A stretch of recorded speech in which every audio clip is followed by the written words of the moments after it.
रात ठीक 12:33 पर अजय अपने पुराने गांव के शांत अंधेरे घर में बैठा था। हवा कुछ ज्यादा ठंडी लग रही थी, जैसे कमरे में किसी अदृश्य मौजूदगी की सांसें भरी हों। शादी में बस एक ही दिन बचा था और घर की वीरानी उसके अंदर एक अजीब सी घबराहट जगा रही थी। तभी बरामदे के लकड़ी के दरवाजे ने बिना हवा के चरमराकर हल्का सा खुलना शुरू किया, उसी चरमराहट के साथ जिससे किसी की वापसी का एहसास होता है। करीब 3 महीने पहले अजय की मंगेतर अनुष्का की अचानक मौत ने पूरे परिवार को हिला दिया था। गांव में आज भी लोग कहते थे कि उसकी आत्मा अधूरी इच्छाओं के कारण अब तक भटक रही है। अजय इन बातों पर विश्वास नहीं करता था, या शायद वो विश्वास नहीं करना चाहता था, लेकिन आज रात इस खामोश घर में हर आवाज उसके भीतर बेचैनी भर रही थी।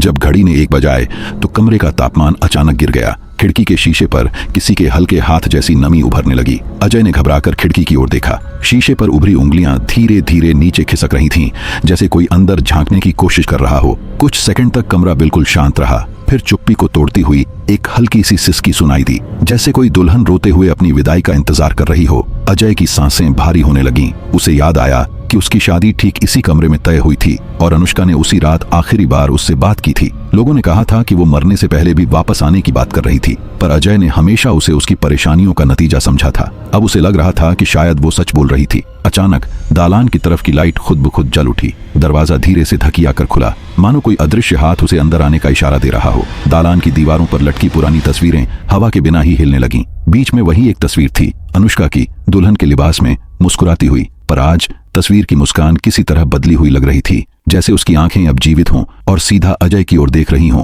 हर कदम पर उसके पैरों के नीचे लकड़ी जैसे किसी और के वजन से दब रही थी। उसे महसूस हुआ कि कोई उसके साथ चल रहा था, बहुत पास, बहुत शांत। फिर अचानक उसके बगल से दुपट्टे की हल्की सी सरसराहट गुजरी, वही महक जो अनुष्का पहनती थी, मोगरे और हल्की चंदन की। अजय ठहर गया। कमरे की दीवार पर उसकी परछाई के बगल में अब दूसरी परछाई उभर आई थी, पतली, दुल्हन के घूंघट जैसी आकृति वाली। परछाई धीरे धीरे उसकी ओर झुकने लगी, जैसे कुछ कहना चाहती हो, जैसे शादी अधूरी हो और वादा अभी भी बाकी हो। सुबह परिवार वालों ने अजय को उसी दालान में पाया, होश में लेकिन बिल्कुल खामोश। उसके सामने दुल्हन का दुपट्टा रखा था, वही जो अनुष्का अपनी अंतिम रात में पहने थी। कोई नहीं जान पाया कि वो वहां कैसे आया, पर अजय जानता था उसकी शादी से 1 दिन पहले दुल्हन सच में लौट आई थी।